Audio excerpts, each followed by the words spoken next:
Assalamualaikum warahmatullahi wabarakatuh. Waalaikumsalam warahmatullahi wabarakatuh.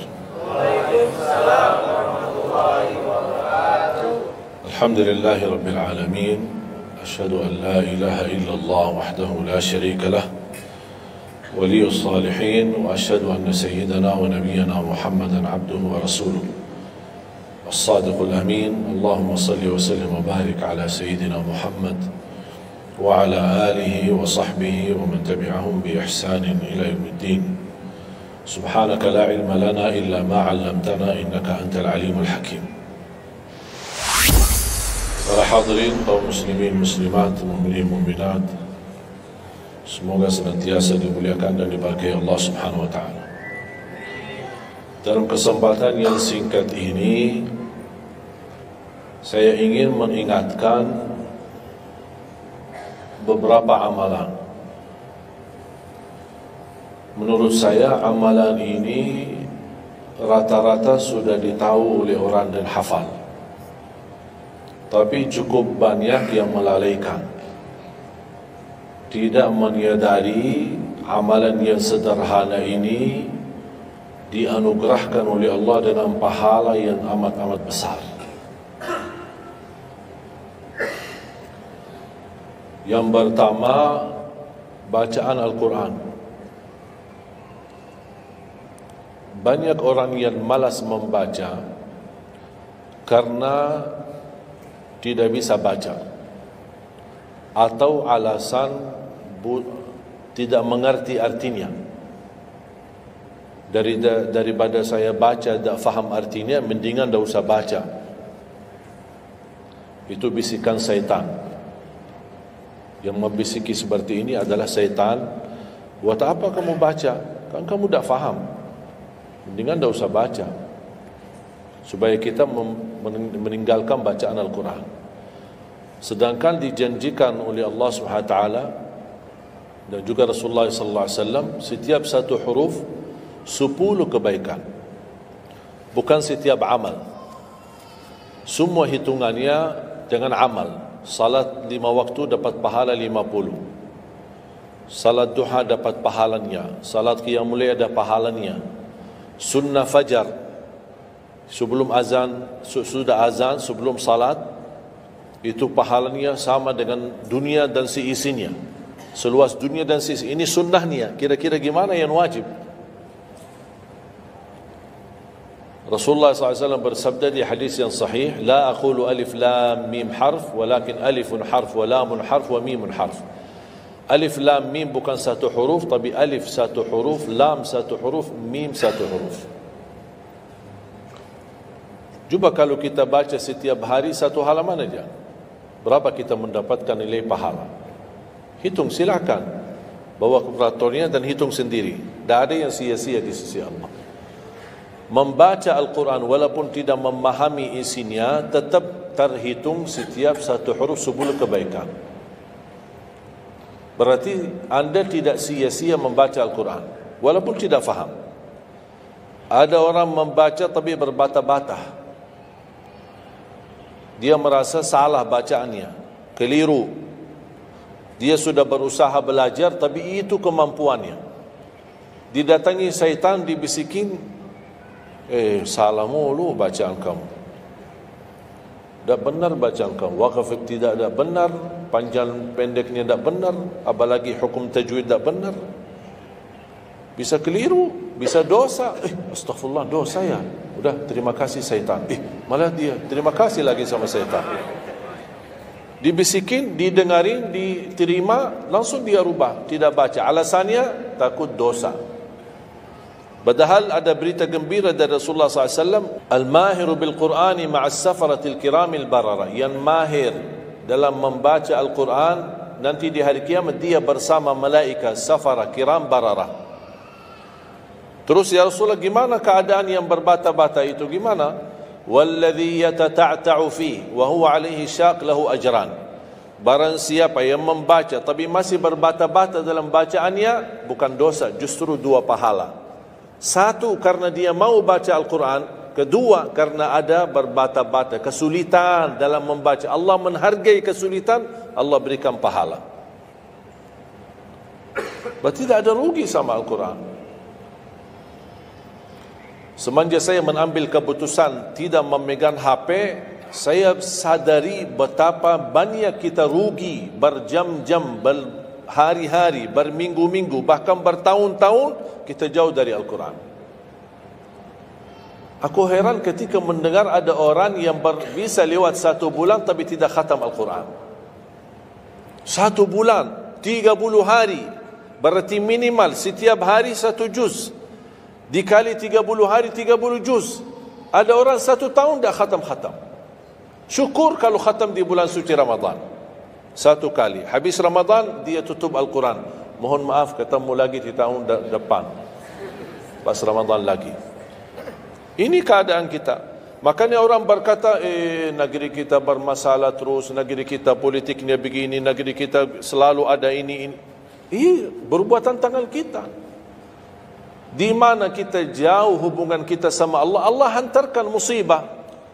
Sampai kita sadar memperbaiki hubungan kita sama Allah. Salatnya, Qur'annya, ibadahnya. Itu kunci memudahkan dan mengatasi semua masalah. Silahkan rubahkan pemimpinnya berkali-kali, rubahkan aturan negaranya berkali-kali, tidak akan bisa terjadi kebaikan kecuali hubungan kita dari Allah Subhanahu Wa Taala. Semakin baik hubungan kita, semakin dekat Allah yang urus. Tapi kalau kita mengurus sendiri dan kita jauh dari Allah, ya silahkan. Kata Allah, silahkan. Wakaltuhu ila nafsi, aku tinggalkan dia untuk dirinya sendiri. Dan siapa kira-kira yang bisa menurusi dirinya kalau bukan pertolongan Allah SWT?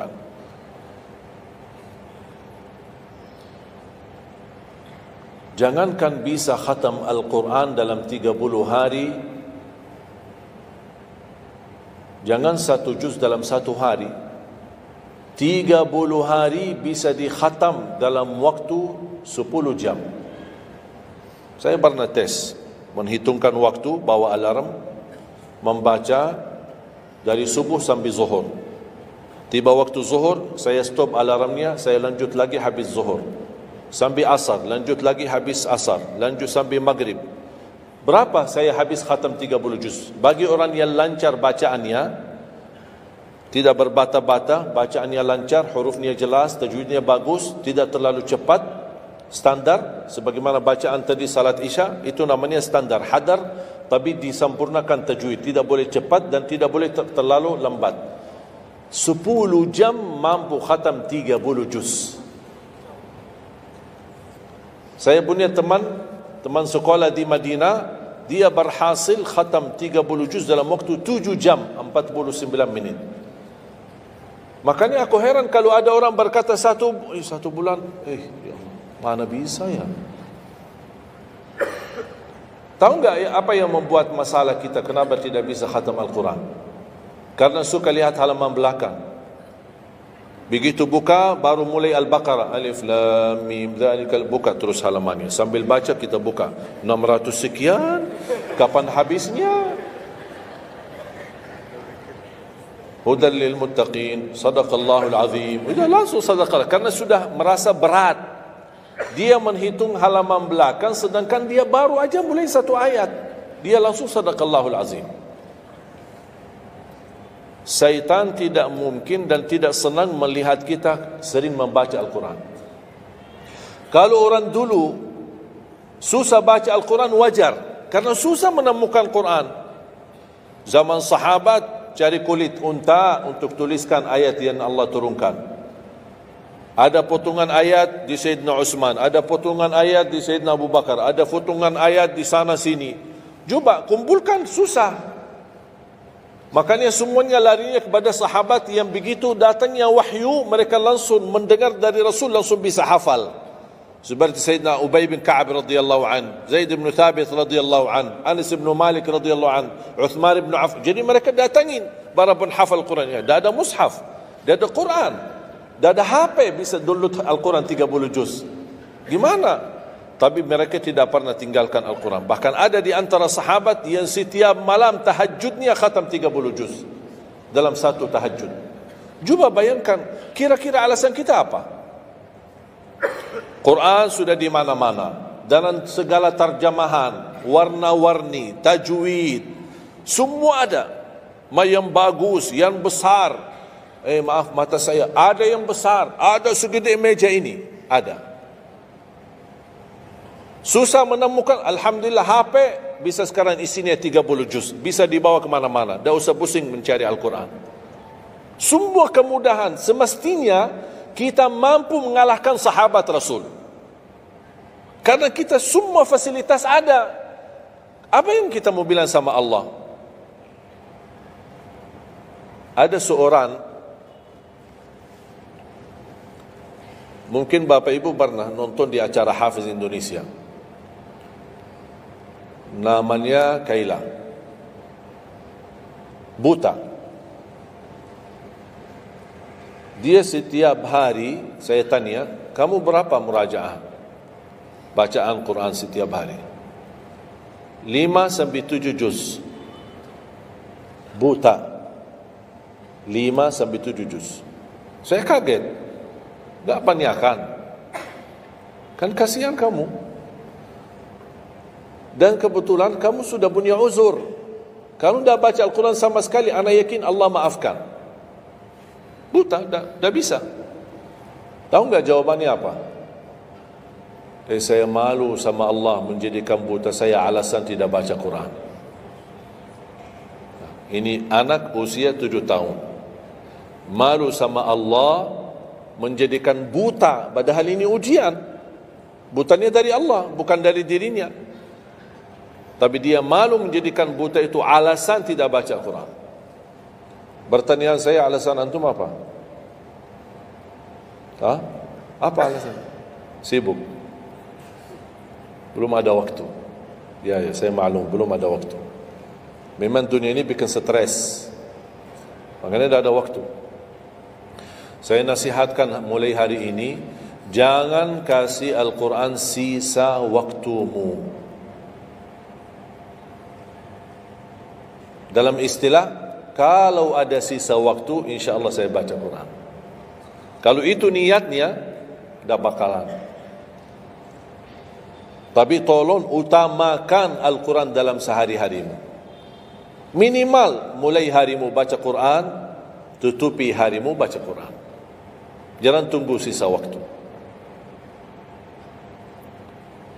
Wallahi Al-Quran keberkahannya luar biasa.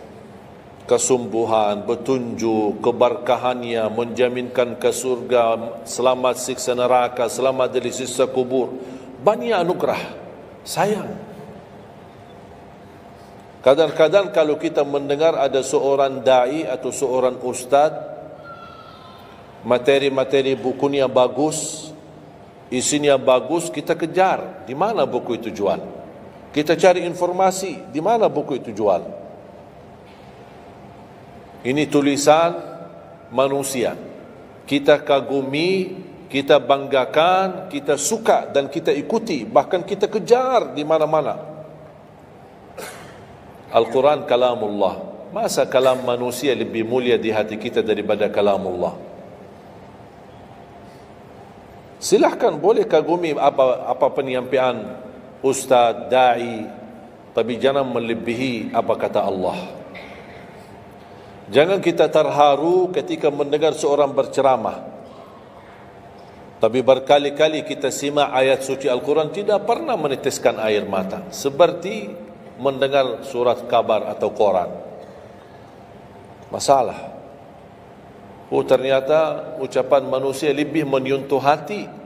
Padahal kata Allah, kalau Al-Quran diturunkan di atas gunung bisa hancur jadi tanah basir. Kembali lagi, jangan lewat 1 hari belum baca Quran. Tidak bisa baca, masih bisa simak, dengar. Setelkan murattal dari HP-mu. Manfaatkan kondisi macet di Jakarta.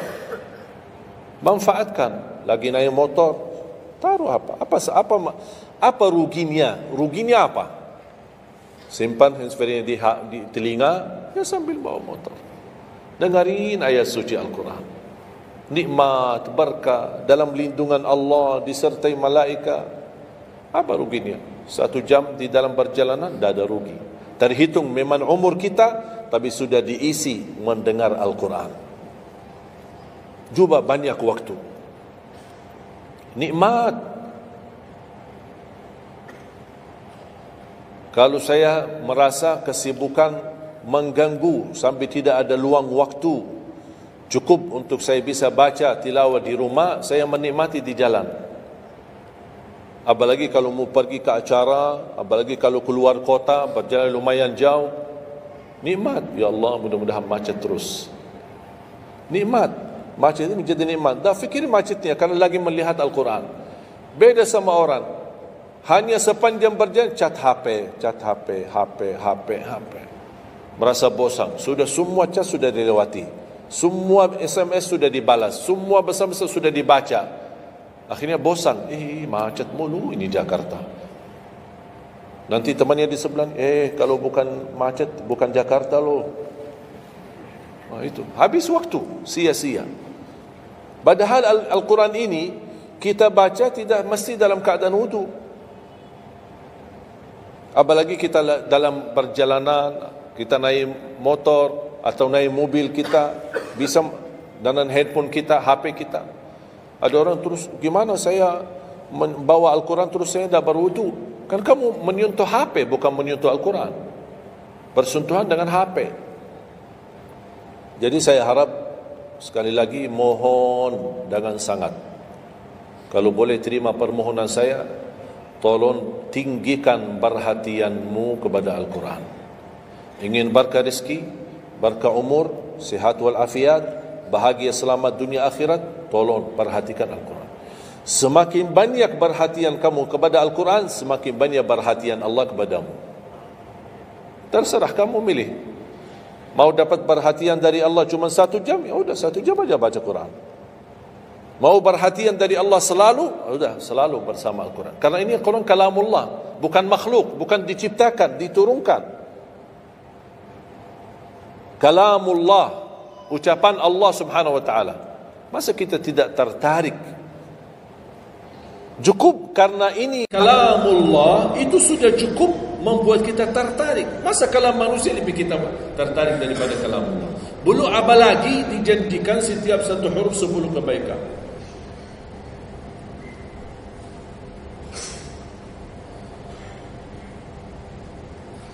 Kira-kira siap? Minimal mulai harimu baca Quran, tutupi harimu baca Quran. Habis bangun, sebelum beraktivitas baca. Baca apa? Bebas. Boleh tak saya baca sampai khatam tapi saya tak faham isinya? Boleh. Tetap dapat pahala setiap satu huruf berbeza. Baca sampai mempelajari isi maknanya, memahami maknanya, lebih besar lagi pahalanya. Membaca, memahami, menhayati lagi, lebih besar lagi pahalanya. Membaca, memahami, menhayati, menamalkan, lebih besar lagi. Kalau tidak bisa meraih semua pahala itu, ya paling minimal pahala bacaan. Kalau saya tidak dapat meraih pahala menhayati, pahala memahami, pahala menamalkan, apalagi saya orang awam tidak begitu mengerti apa yang semestinya saya amalkan, la yukallifullahu nafsan illa wus'aha. Amalkan sesuai kemampuan. Ada pelajaran ayat yang dibacakan tadi, kita bisa ambil maknanya, kita mengambil kesimpulannya. Jangan kita menjadi seperti golongan yang datang hari kiamat malah minta tolong diselamatkan oleh Allah dari neraka. Kalau di hari kiamat tidak bisa saling menolong, tidak bisa. Sekarang kita masih bisa saling membantu dan saling menolong. Dan di antaranya menolong diri sendiri. Jangan menunggu di hari kiamat. Jangan kita bisa menolong, tolong menolong. Di hari kiamat orang tua tidak bisa menolong anaknya. Anaknya pun larikan diri daripada orang tua. Tak ada yang mau kenal. Cuba baca akhir surat Abasa. Yauma yafirrul mar'u min akhihi. Di hari itu kakak adik melarikan dirinya dari saudaranya. Wa ummihi wa abi, melarikan diri pada bapaknya dan ibunya. Biasanya kalau kita ketemu orang tua kita senang, bertemu, mohon doanya. Apalagi yang orang-orang yang tinggi berbakti baik sama orang tuanya, kalau di hari kiamat mau sendiri-sendiri. Jangan kita yang melarikan diri sendiri. Para nabi dan rasul semuanya doanya salim salim, ya Allah selamatkan, ya Allah selamatkan. Ini nabi, kira-kira kita gimana? Yauma yafirru al-mar'u min akhihi wa ummihi wa abihi wa sahibatihi wa bani. Sampai dari istrinya pun dia melarikan diri. Mohon maaf, sendiri-sendiri. Saya tidak bisa tolong kamu. Jangankan kita sama istri kita atau sama anak-anak kita. Rasulullah sallallahu alaihi wasallam pernah berkata sama Siti Fatimah, anaknya Nabi Muhammad, ittaqillah fa inni wallahi la ughni anki min Allahi syai'a. Hei anakku Fatimah, bertakwalah kepada Allah, karena aku tidak bisa membantu kamu nanti di kemudian hari. Sendiri-sendiri, salim salim, selamatkan ya Allah. Ini kesempatan. Sebelum kita menjadi na'udzubillah salah alamat daripada ke surga menjadi ke neraka, kita sekarang perbaiki kemana arahan kita, kemana jalan kita. Kita yang milih, tidak ada yang memaksa. Taat, Allah hanya menyuruh kita taat, tapi Allah tidak pernah maksa. Kira-kira kalau tidak salat dapat pukulan? Dapat pukulan? Ada yang memukul kita? Ada yang melemparkan kita dalam batu sambil bata kepala kita? Ada? Tidak ada. Taat, Allah menyuruh taat, tapi Allah tidak pernah maksa.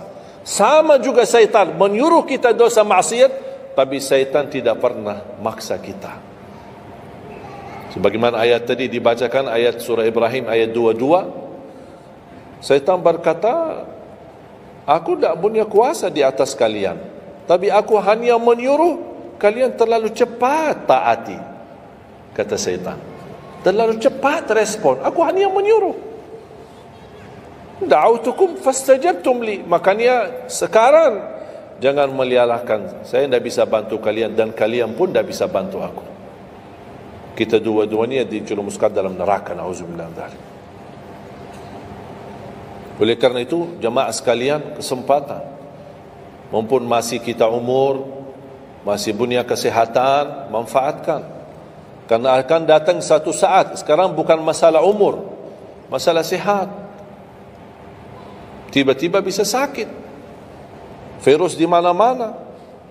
Kemarin saya punya saudara saya baik-baik aja, tidur bangun sakit, sampai matanya, mukanya macam sakit. Tiba-tiba dah bisa berbicara baik-baik, dah bisa baca Al-Quran dengan baik, dah bisa salat dengan baik. Ini kan mengganggu. Makanya Rasul mengingatkan, ketika anda sehat dan masih punya umur, jangan sia-siakan, karena akan datang satu saat anda tidak sehat dan tidak bisa maksimal ibadah. Selama anda masih bisa dan mampu maksimal ibadah, manfaatkan, jangan dirugikan. Akan datang satu saat anda tidak bisa. Saat anda berdiri, manfaatkan salatmu saat berdiri. Besok akan datang satu saat anda tidak bisa berdiri.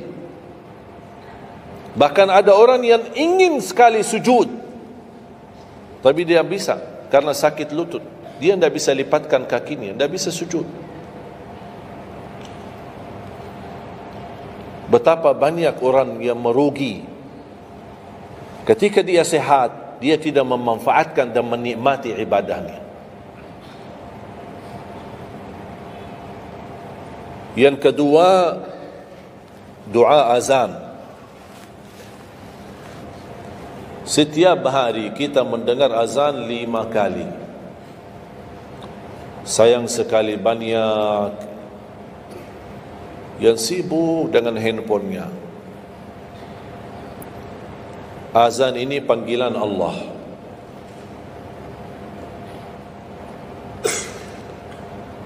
Barang siapa, kata Rasulullah SAW, mengikuti perkataan muazzin,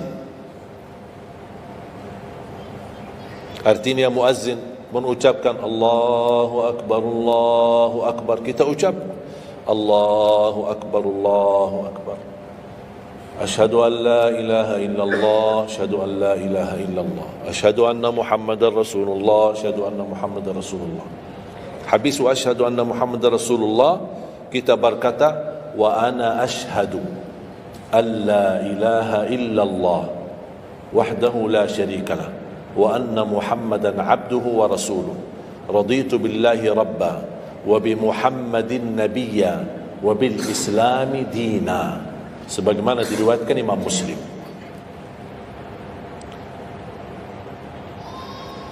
Hayya 'alas salah, kita jawab la haula wala quwwata illa billah. Apa hikmahnya di sini la haula wala quwwata illa billah? Ya Allah, kami tidak punya daya dan kekuatan untuk menghadiri panggilan-Mu kecuali dengan pertolongan-Mu ya Allah. Karena hayya 'alas salah butuh gerak. Bergerak, datang. Hayya 'alas salah, panggilan, hey, mari salat.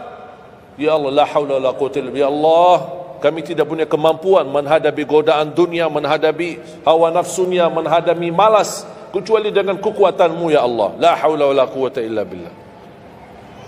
Meraih kemenangan, meraih kemuliaan, hayya 'alal falah. Ya Allah, kami tidak mampu meraih kemuliaan itu kecuali dengan kekuatan dan izin-Mu ya Allah. Allahu Akbar, Allahu Akbar, kita ucapkan Allahu Akbar, Allahu Akbar. La ilaha illallah, kita ucapkan la ilaha illallah. Habis itu apa? Apa kata Rasulullah SAW di hadis yang diriwayatkan Imam Bukhari?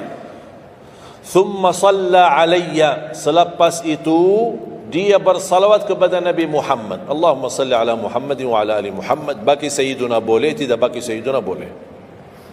Selepas itu doa, Allahumma rabb hadhihi ad-da'wati at-tammah was-salati al-qa'imah ati Muhammadan al-wasilata wal-fadilah wab'athhu maqaman mahmudan alladhi wa'adta.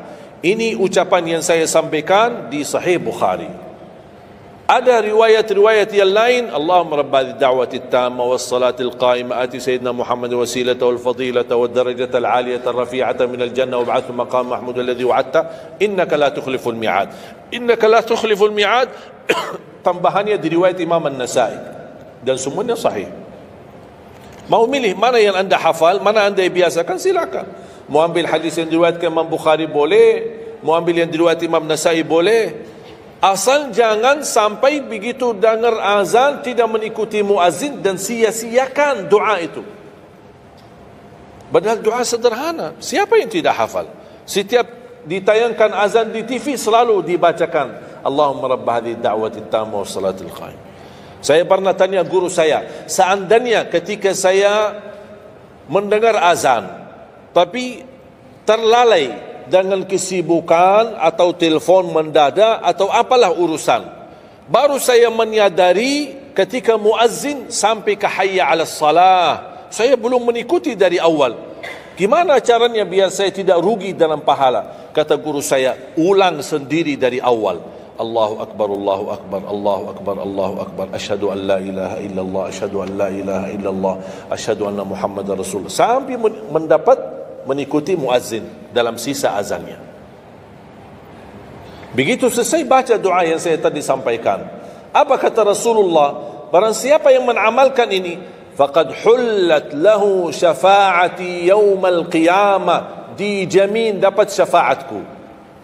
5 kali kesempatan tertulis nama kita, jaminan dapat syafaat Nabi Muhammad, tapi kita sia-siakan. Siapa yang tidak mau syafaat Nabi Muhammad? Ini kesempatan. Jangan tunggu hari kiamat baru saya minta, ya Rasulullah tolong syafaatkan. Ini Rasul sudah menawarkan ini sekarang. Mau enggak dapat syafaatku? Ikuti muazzin dan baca doa azan, kemudian dapat syafaatku. Berapa minit? Tak sampai 2 minit. Ikuti muazzin, selesai azan, doa ini tak sampai 2 minit. Allahumma salli ala Muhammad wa ala ali Muhammad. Allahumma rabb ad-da'wati at-tammah was-salatil qa'imah ati Muhammad. Dan sampai akhir. Innaka la tukhliful mi'ad. Berapa lama? 2 minit? 3 minit? Tak apa-apa, 5 minit. Tapi dapat jaminan syafaat Nabi Muhammad. Hanya waktunya cuma 5 minit. Kira-kira siap? Mulai hari ini? Menurut saya, yang saya sampaikan wallahi sederhana. Sangat sederhana. Tapi butuh perhatian aja. Butuh perhatian. Yang ketiga, jangan tinggalkan sunnah qabliyah subuh. Walaupun anda malas menjaga sunnah qabliyah ba'diyah. Kalau anda merasa diri malas, banyak kan ada sunnah qabliyah ba'diyah. Kan ada sunnah qabliyah zuhur, ba'diyah zuhur, ada qabliyah ba'diyah maghrib, ba'diyah isya, qabliyah subuh. Kalau anda merasa malas melaksanakan sunnah-sunnah, minimal jangan tinggalkan sunnah subuh. Pahalanya lebih besar daripada dunia dan seisinya. Walaupun anda telat bangun, sudah kesiangan, tetap wajib ambil air wudu, laksanakan sunnahnya, baru salat subuhnya. Walaupun anda bangun jam 11 siang. Tetap banyak orang karena ketiduran dan terlewat waktunya, dia tidak salat subuh. Terus ini hutang, wajib bayar. Dan tidak bisa besok ganti subuh 2 kali. Tidak ada di dalam agama. Subuh, ya udah, ya Allah, nawaitu salat subuh yang kemarin karena saya ketiduran lillahi ta'ala. Sudah bisa. Apa kata? Ini bukan, mohon maaf, ini bukan kata saya. Supaya orang jangan, ini pendapat baru. Bukan kata saya, tapi kata Rasulullah SAW. Bukan kata Majlis Ulama Indonesia, bukan kata saya, bukan kata siapa-siapa. Kata Rasulullah sallallahu alaihi wasallam di hadis yang sahih, "Man nama an salatin aw nasiyaha falyusalliha mata dzakaraha, la kaffarata laha illa dzalik." Ya Allah, terima kasih ya Rasulullah. Sepertinya Rasul sudah diberitahu umatnya bakal ketiduran banyak dari salat. Makanya sudah diberikan solusi. Seandainya ketiduran, ini juga kata Rasulullah, "Man nama an salatin." Silahkan nanti anda pas pulang buka di Google, biar lihat sanad hadisnya ini. Oh, Syekh Ali kau bawain hadis yang dah benar ini. Silahkan. Tahu, kenal enggak Syekh Google? Syekh Google kenal? InsyaAllah semua ilmu dia tahu. Tinggal masukin aja. Barang siapa yang ketiduran dari salat, hadis. Terus klik, dia keluar. Semua dasarnya apa itu dijelaskan. Semua. Mu bahasa Arab ada, mu bahasa Indonesia ada, mu bahasa Inggris pun ada. Syekh Google hebat. Man nama an salatin aw nasiyaha falyusalliha mata dzakaraha, la kafarata lahu illa dzalik. Barang siapa yang ketiduran, coba ketiduran. Tidur menurut ulama dianggap uzur. Karena istri saya ketika saya keluar kota, dia hubungi dan dia bangun kesiangan, kira-kira jam 8. Dia telefon dengan nangis-nangis. Kenapa nangis? Sakit? Enggak, ketiduran tadi subuh. Ya udah, ambil air wudu, salat subuh. Rasulullah aja pernah ketiduran dari salat subuh. Yang tidak boleh, jangan terlalu sering. Kalau sekali-kali karena sakit, terlalu lelah, capek, Allah maklumlah kita manusia lemah. Tapi jangan setiap hari ketiduran. Ya Allah, maaf ketiduran ya. Kira-kira di jam kantor, kalau setiap hari kita telat, alasannya, ya maaf bos, ketiduran. Besok lagi alasan yang sama, maaf ketiduran. Besok lagi alasan yang sama. Kira-kira gimana? Dipecat enggak? Dipecat. Malu kita, sama manusia aja tidak berani kita dengan alasan yang sama, kita selalu itu aja. Masa sama Allah kita berani? Sekali-kali boleh uzur, capek, sakit, sekali-kali, tapi jangan terlalu sering. Ketika kita bangun jam berapapun wajib laksanakan, karena kata Rasulullah tidak ada kafarah yang lain. Tidak ada kata ganti dengan uang atau ganti dengan sedekah atau ganti dengan, tidak bisa. Tunaikan. Falyusalliha, kata Rasulullah, falyusalliha, segerakan salat itu jam berapapun, walaupun kesiangan.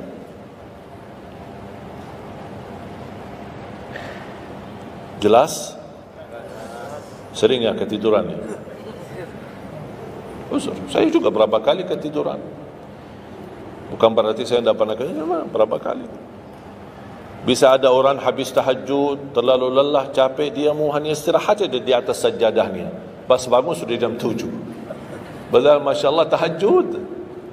Semangatnya tahajud tapi ketiduran salat subuh. Makanya ini harus disesuaikan kemampuan. Anda merasa diri kalau salat tahajud 8 rakaat, bangun jam 2, ya Allah kuat, tidak kuat ini. Kembali kepada kemampuan. Tahajud tidak harus 8 rakaat. Tahajud tidak harus 20. 2 rakaat tutup witir sudah tahajud. Dan tahajud pun salat malam tidak harus tidur dulu. Ada orang harus tidur walaupun tutup mata sebentar terus buka lagi. Ini ilmu baru di Indonesia ini. Saya pernah share satu video, ada satu komen dari jamaah, enggak, saya belajar harus tidur dulu walaupun tutup mata sebentar terus buka lagi.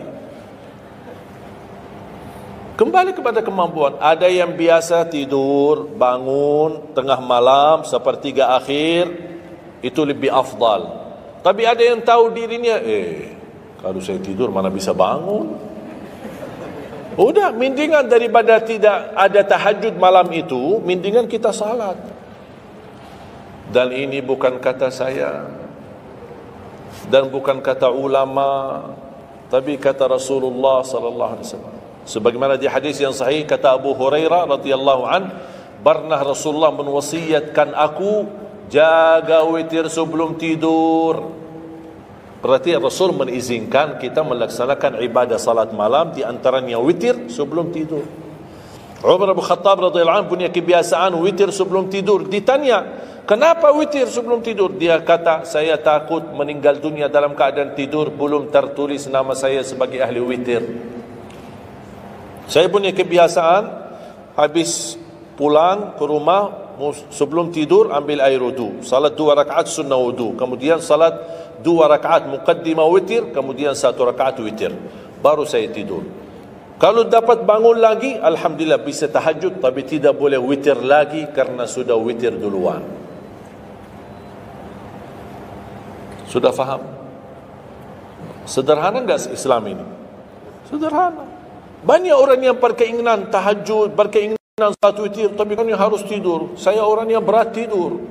Kalau saya tidur mana bangun lagi? Udah, kesempatan bisa anda laksanakan sebelum tidur. Ada orang yang memang tidurnya aja akhir, jam 12, jam 1 baru dia bisa tidur. Ya mendingan daripada tidak salat malam sama sekali, mendingan salat dulu baru tidur. Dapat bangun, alhamdulillah. Tidak dapat bangun, sudah tertulis namamu, sudah salat, sudah ahli witir. Innallaha witir, yuhibbul witir, fa'autiru. Allah maha witir, Allah maha witir, Allah cinta witir, jagalah witir. Dan ini termasuk 2 sunnah yang Rasul tidak pernah tinggalkan, sunnah subuh sama sunnah witir. Sakit, sehat, mukim, di dalam kota, musafir, keluar kota, perang, aman, damai, tetap tidak pernah tinggalkan 2 sunnah itu, sunnah subuh sama sunnah witir. Itu kebiasaan Rasulullah SAW. Kalau anda merasa pun sakit, tidak bisa berdiri, tidak bisa qiyam, bisa anda laksanakan witir dalam kondisi duduk. Yang terakhir, ayat Al-Kursi.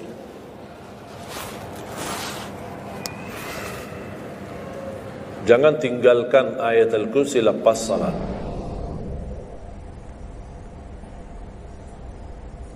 Jangan tinggalkan ayat kursi lepas salat. Salat wajib. Sama ketika mau tidur. Cuma 1 ayat. Tapi tahu enggak pahalanya apa? Kan habis salat kan ada zikir-zikir kan?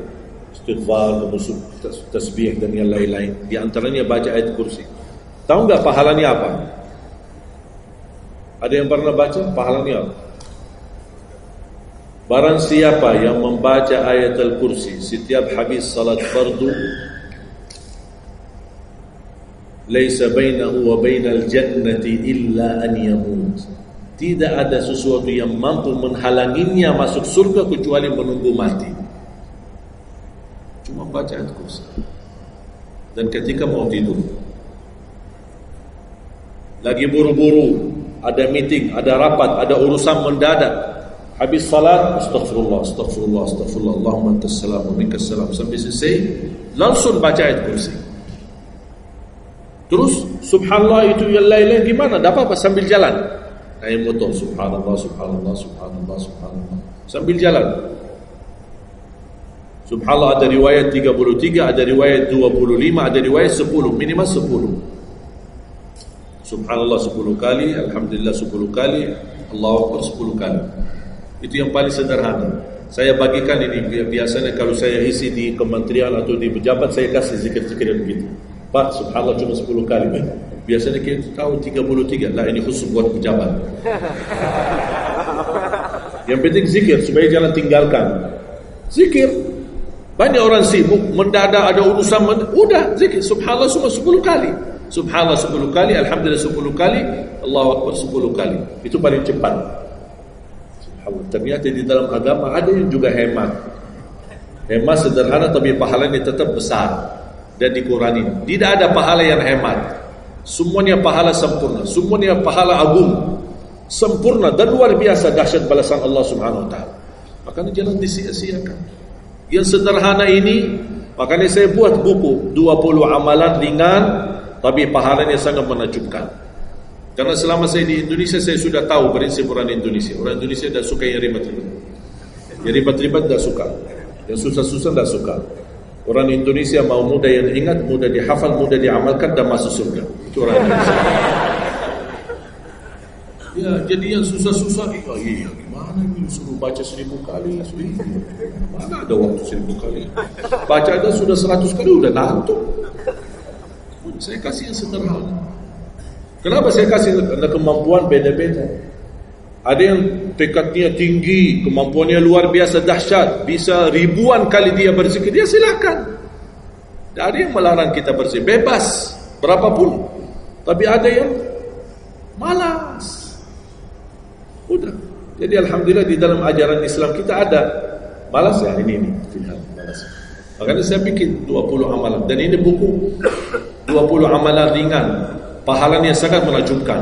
Pahalanya sangat besar walaupun amalannya ringan, mudah, sederhana. Dan buku ini hanya laku di Indonesia, tidak laku di Arab. Karena cocok dengan budaya Indonesia, saya sudah hafal. Sama dengan bacaan. Mohon maaf tadi kepanjangan insya-Allah. Pas begitu saya ingat merindukan kota Madinah, suasana Madinah. Pas di rakaat yang kedua saya, Allah ini saya di Indonesia. Makanya saya tidak jadi panjang rakaat kedua, biar lebih cepat. Karena memang budaya ini tidak bisa panjang-panjang, lama-lama tidak bisa. Kalau kulhu bisa dibagi dua, terima kasih. Kita lihat tarawih kan salah satu contoh tarawih. Walaupun 23 rakaat jumlahnya banyak, tapi ayatnya pendek. Al-Hakum qul al-'asr qul al-humazah qul. Ini budaya. Kita kan hormati budaya, harus belajar. Walaupun ada sekarang ada beberapa masjid yang panjang, yang nanti balik kepada kemampuan, tapi tidak boleh saya menyalahkan. Ada orang yang suka, ada saya mau yang qul, ya udah sana. Masih qul di sana, masih kita kan. Yang penting kita bisa jaga salat. Dan yang terpenting dalam salatnya adalah yang terjaga kekhusyuan. Bukan masalah jumlahnya, bukan masalah kepanjangannya, tapi kekhusyuan. Tumanina, karena tumanina rukun dalam ibadah salat. Sama seperti rukun qiyam, rukun baca al-Fatihah. Tumanina. Apa itu tumanina? Ketenangan dalam salat. Bacaannya tenang, gerakannya tenang. Bukan kejar-kejaran. Imamnya baru baca Al-Fatihah, sudah amin. Makmum belum selesaikan ini, terus dikejar imam. Imam Allahu Akbar, sami'allahu hamdah, Allahu Akbar, Allahu Akbar, Allahu Akbar. Makmum jadi kasihan. Kejar, dia tidak bisa baca. Makmum tidak bisa baca apa-apa. Hanya fokusnya bisa kejar imam. Yang penting jangan sampai tertinggal imam. Yang saya fikirkan, kasihan yang tua-tua, bapak-bapak. Gimana yang bapak-bapak? Kalau yang muda-muda masih bisa kejar imam, terus yang bapak-bapak gimana? Setiap gerakannya batuk 10 kali. Rukuk batuk lagi, sujud batuk lagi. Karena pelan-pelan gerakannya. Saya pernah ada satu kejadian ketika masuk salah satu kampung, kita lewati, saya mampir, samping saya ada bapak lumayan tua, gerakannya juga pelan-pelan. Yang saya kasihan, Imam Allah, saya suka pas ketika takbir, Allah, Bismillahirrahmanirrahim, Alhamdulillahirrahmanirrahim. Barusan enak, takbirnya enak, bacanya kenapa enggak? Ini pelan-pelan aja, santai aja, santai. Walaupun baca satu ayat dua, bukan masalah berapa banyak bacaannya, yang penting kekhusyuan, tumanina, karena rukun tumanina. Allahu Akbar, sami Allahu hamdah. Saya lihat bapak ini yang sebelah saya masih bisa kejar imam. Bapak ini dah kejar-kejar. Imam sudah rukuk, bapak belum rukuk. Begitu imam sami Allahu hamdah, bapak dah jadi rukuk, diikut sami Allahu hamdah. Astagfirullahalazim. Pas sujud, kita sudah sujud 2 kali, bapak kan pelan-pelan sambil batuk. Terus dia turun sujud. Pas dalam kondisi sujud, kita sudah berdiri, bapak kan baru dia turun, dia berdiri lagi. Astagfirullahaladzim. Pas di rakaat yang kedua, saya megang tangannya, Pak, kita pulang aja deh. Biar bapak salat di rumah. Kasihan bapak tidak bisa salat, tidak bisa rukuk, tidak bisa sujud, tidak bisa apa-apa. Makanya tumanina bukan wajib, bukan sunnah, tapi rukun dalam salat, dan tidak sah walaupun salat sunnah. Tidak sah salatnya seorang kalau dia tidak membawa tumanina. Tidak sah. Disiarkan, di-sharekan, diviralkan, dia bilang ada 23 rakaat 7 menit. Menurut saya tidak usah panjang lebar dibahas. Tidak sah, sudah selesai. Karena meninggalkan, sama dengan orang salat tapi tidak baca Al-Fatihah. Kira-kira sah tidak? Tidak sah. Gimana kira-kira bacaan Al-Fatihah? Oleh karena itu jemaah sekalian, mari kita sama-sama, apalagi tidak lama lagi kita menyambut bulan suci Ramadan. Saya harap kita mencintai budaya kita, mencintai negeri kita, tapi harus hal yang perlu diluruskan, harus diluruskan. Apalagi yang terkait ibadah salat, tarawih. Tidak masalah masjid 11 rakaat, ada masjid 23 rakaat, jangan ribut. Tidak masalah. Yang mau 11 silakan, yang mau 23 silakan. Yang penting kita bisa melaksanakan salat dengan baik. Apalagi alhamdulillah sudah sekarang muncul banyak para imam-imam, pemuda-pemuda yang bacaannya merdu, yang bacaannya indah. Kita bisa menikmati suasana bulan suci Ramadan. Bacaannya tidak mesti panjang-panjang. Walaupun rata-rata di Indonesia jarang kita menemukan masjid yang khatam. Dulu saya ingat waktu saya masih di Lombok, kita ingat salat tarawih khatam 30 juz, dan salat tahajud di 10 malam terakhir khatam lagi 30 juz. 2 kali kita khatam dalam 1 bulan Ramadan. Tapi ini karena permintaan dari lingkungan dan jamaah. Kalau tidak ada permintaan susah. Apalagi orang baru datang. Saya sering memperhatikan orang baru datang kayaknya salah masuk masjid. Pas begitu melihat imamnya kepanjangan, masjid apaan? Mundur ke belakang. Bahkan saya ketika lihat ada makmum mundur, saya baru masuk. Bapak mau kemana? Mau ambil wudu lagi. Pas habis salat saya tarik kanan kiri, tidak ada. Ternyata ambil wudu di rumahnya. Jadi karena tidak semua bisa, makanya tidak boleh kita saling menyalahkan, tapi kita harus saling mengingatkan. Saling mengingatkan. Mari kita sama-sama menjaga ibadah yang benar. Mari kita sama-sama menjaga ibadah yang khusyuk, ibadah yang tumanina. Mudah-mudahan amalan-amalan yang saya sampaikan tadi, mudah-mudahan bisa diingat, bisa dihafal dan mudah diamalkan. Masih ingat kan? Atau perlu saya ulang? Amalan pertama, Quran. Minimal mulai harimu baca Quran, tutupi harimu baca Quran. Yang kedua, ikuti muazzin. Sama juga disertai doa azan, karena jaminan dapat syafaat Nabi Muhammad SAW. Yang ketiga, jangan tinggalkan qabliyah subuh sesudah azan. Walaupun anda bangun telat, melaksanakan salat subuhnya tetap didahulukan dengan salat sunnahnya. Terus yang keempat, Witir. Witir. Jangan lewat satu malam belum witir. Walaupun anda bisa laksanakan witir habis salat sunnah ba'diyah Isya atau sebelum tidur anda di rumah bisa laksanakan witirnya. Terus yang keenam ayat kursi setiap habis salat fardu. Mudah-mudahan insya-Allah amalan ini yang sederhana mudah-mudahan bisa kita jaga. Walaupun sederhana tapi saya yakin akan membantu menjadikan banyak perubahan dalam kehidupan kita. Akan bertambah keberkahan, ketenangan. Kita akan merasa jauh lebih sejuk, bahkan jauh lebih nikmat untuk kita beribadah. Baru saya ingat satu hal, sedekah. Kalau bisa sedekah subuh. Pengalaman saya dari semua pelajaran yang saya pelajari, saya menemukan sedekah semua waktu baik. Jumat, waktu majlis ilmu, habis majlis ilmu, semua sedekah itu baik. Tapi saya menemukan sedekah subuh itu yang paling baik, yang paling dahsyat, yang paling cepat terkabul hajat kita. Kenapa sedekah subuh dahsyat? Karena setiap waktu subuh Allah turunkan malaikat, tugasnya cuma satu, mendoakan orang yang berinfak di subuh hari. Tidak usah payah dan susah cari orang miskin subuh hari. Mulai malam ini anda sediakan kota amal dalam rumahmu, atau anda bisa pinjam seperti kota amal ini Darut Tauhid ya,